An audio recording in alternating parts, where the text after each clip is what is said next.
हम आगे बढ़ें उससे पहले फिल्म थ्री इडियट्स का एक सीन देखिए आप।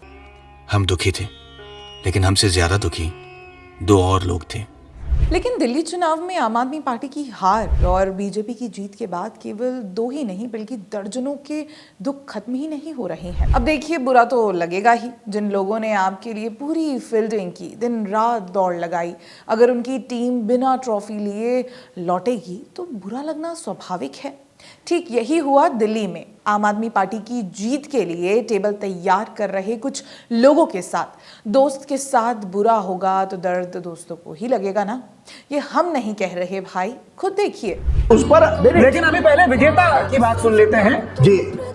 विजेता है भारतीय जनता पार्टी। भारतीय जनता पार्टी को कवर करते हैं राजदीप जी के वरिष्ठ मित्र हिमांशु जी।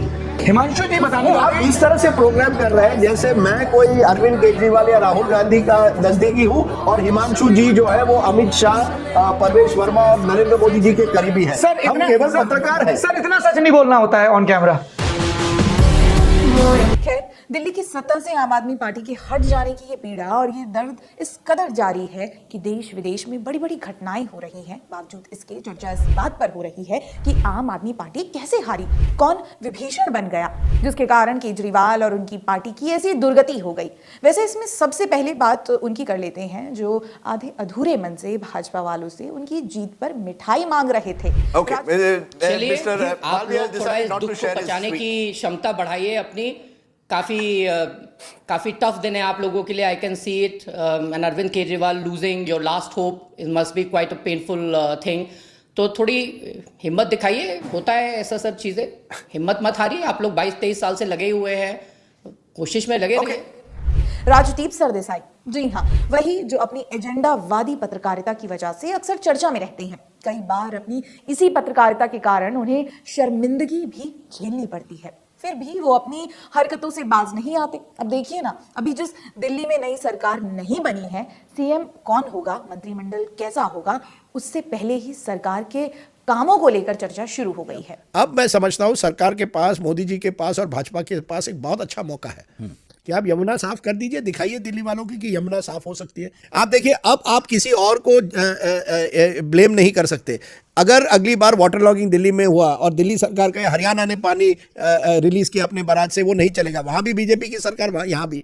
तो ये सब जो हुआ है पिछले सालों से, अब लोगों ने वोट बीजेपी को दिया, बीजेपी की सरकार है, अब दिखाएं कि वो नई दिल्ली बना सकते हैं। काश की राजदीप पिछले 10 वर्षों में यमुना की सफाई क्यों नहीं हुई, उस पर भी केजरीवाल जी से सवाल पूछ लेते। दिल्ली में पानी की समस्या क्यों खत्म नहीं हुई, उसी पर पूछ लेते। केजरीवाल और उनके मंत्रियों पर लगे भ्रष्टाचार के आरोपों को लेकर सवाल कर लेते। लेकिन नहीं, जिस सरकार ने दिल्ली पर 10 वर्षों तक राज किया और जिसका मुख्यमंत्री खुद को दिल्ली का मालिक बताता रहा, दिल्ली के मालिक हम हैं।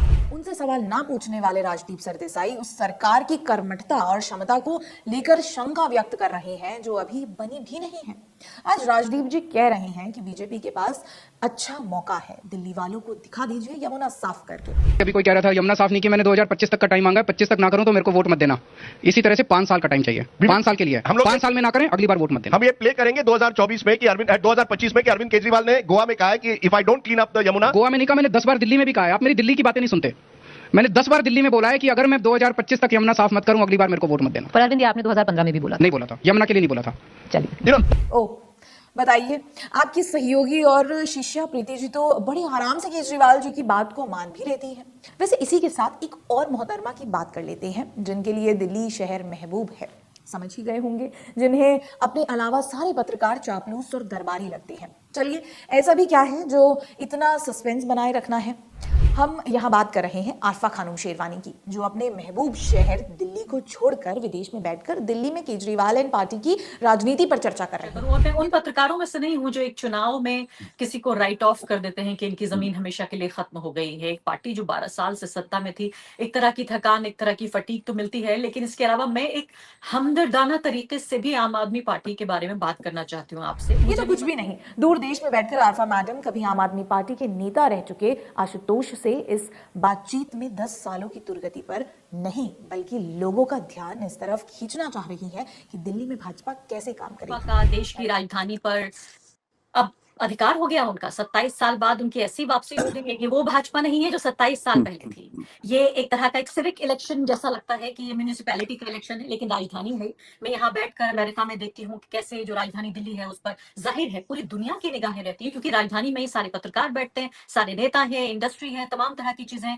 अब मुझे ये बताइए कि भाजपा का जो एजेंडा खासकर चुनाव जीतने के बाद मिला है, मासूम जनता ने उन्हें किसी भी वजह से वोट दिया हो, उसमें हो सकता है एक हिस्सा ऐसा भी हो जिसने जो सांस्कृतिक और धार्मिक कारण है उसकी वजह से दिया हो, या मैं सीधे तौर पे कहूँ सांप्रदायिक कारणों की वजह से वोट दिया हो। लेकिन मैं ये मानने से इनकार करती हूँ कि दिल्ली की पूरी जो जनता 45% जो जनता है उसने सिर्फ सांप्रदायिक कारणों से वोट दिया है। ये जनता समझ रही है कि सड़क पर कूड़ा था, सड़कें नहीं बन रही थी, स्कूल काम नहीं कर रहे थे, जो मोहल्ला क्लिनिक्स बनाए गए उनमें दिक्कत थी, अरविंद केजरीवाल की इमेज खराब हुई, सारी चीजों को एक साथ एक बास्केट में रख लेते हैं कि ये सारी चीजें उनके खिलाफ गई।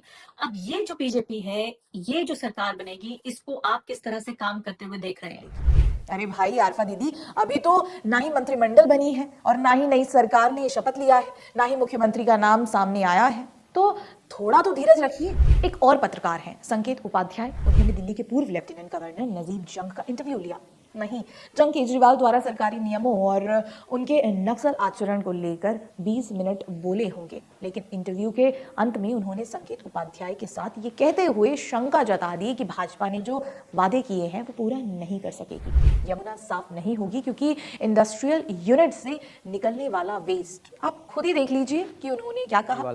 अब जो सत्ता परिवर्तन हुआ है दिल्ली में, देखिए वादा यहाँ पर भी बहुत बड़े बड़े किए गए हैं। दिल्ली का बाशिंदा होने के नाते मैं समझ सकता हूँ आपने वोट भी डाला हमारी तरह, तो तो मैं ये जानना चाहता हूँ कि ये जितने वादे कर दिए गए हैं, आपको लगता है कि ये वादे दिल्ली की सरकार पूरी भी कर सकती है? जैसे कि दिल्ली का प्रदूषण क्या दूर हो जाएगा, या ये यमुना जी साफ हो जाएंगे? वहीं दूसरी तरफ दिल्ली की पूर्व मुख्यमंत्री और आम आदमी पार्टी में बड़े कद की नेताओं में से एक माने जाने वाली आतिशी जी, जिन्होंने चुनाव में जीतकर अपनी छवि बनाई, आज तक दिल्ली में सरकार में रहते हुए पानी की कमी और पावर कट को लेकर उन्होंने ट्वीट नहीं किया, लेकिन सरकार जाते ही वो कह रही हैं कि दिल्ली में बीजेपी व्यवस्था का सिस्टम बर्बाद हो गया। दिल्ली में बीजेपी की सरकार आते ही बिजली व्यवस्था बर्बाद हो गई। पावर कट से परेशान दिल्ली वाले इन्वर्टर खरीदना शुरू कर चुके हैं। आतिशी जी, देखा जाए तो आप ही कार्यकारी मुख्यमंत्री हैं। आतिशी जी एक कार्यवाहक मुख्यमंत्री होते हुए अपनी प्रेस कॉन्फ्रेंस करके सीधे सीधे भाजपा पर बिजली कटौती करवाने का आरोप लगा दिया। कम से कम एक कार्यवाहक मुख्यमंत्री रहते हुए ऐसी बयानबाजी से आपको बचना चाहिए। हमेशा नियमों की अनदेखी करना ठीक नहीं है। आपको दिल्ली विधानसभा में विपक्ष की भूमिका निभानी है, उसके लिए तैयारी कीजिए, लेकिन तथ्यों के आधार पर। सरकार से काम की उम्मीद करने में कोई समस्या नहीं है, पर सरकार बनने से पहले उसके बारे में बोलना या ये कहना कि ये देखना होगा कि आने वाली सरकार कैसे काम करेगी, दिल्ली में रातों रात सड़क गड्ढे मुक्त हो जाएंगे, चुटकी बजाते यमुना साफ हो जाएगी, ऐसे तर्कहीन बातों को आधार बनाकर नैरेटिव चलाने वाले पत्रकार और दिल्ली की पूर्व सरकार को सतर्कता बरतनी चाहिए। इतनी भी जल्दबाजी ठीक नहीं है। और फिर ये सब कहने और करने का उद्देश्य क्या है? उद्देश्य है दिल्ली के उन नागरिकों के मन में आने वाली भाजपा सरकार के प्रति संदेह प्रकट करना, जिन्होंने भाजपा को वोट दिया है। उनके मन में ये संदेह प्रकट करवाना कि उन्होंने जिन्हें वोट किया वे काम करने के लायक नहीं है, वे दिल्ली के समस्याओं को हल नहीं कर सकते। ऐसा करना हमारे विचार से बौद्धिक बेईमानी है। जो सरकार 10 वर्षों तक न केवल समस्याओं पर बैठी रही, बल्कि जिसने नई समस्याएं खड़ी की, उससे कभी सवाल न करने वाले अगर ऐसी सरकार के प्रति लोगों के मन में संदेह पैदा करेंगे तो अभी तक बनी नहीं, तो फिर इसे बौद्धिक बेईमानी नहीं कहेंगे तो और क्या कहेंगे? वैसे आप भी यही हैं और हम भी यही रहेंगे दिल्ली की राजनीति पर चर्चा के लिए। बस समय का इंतजार कीजिए।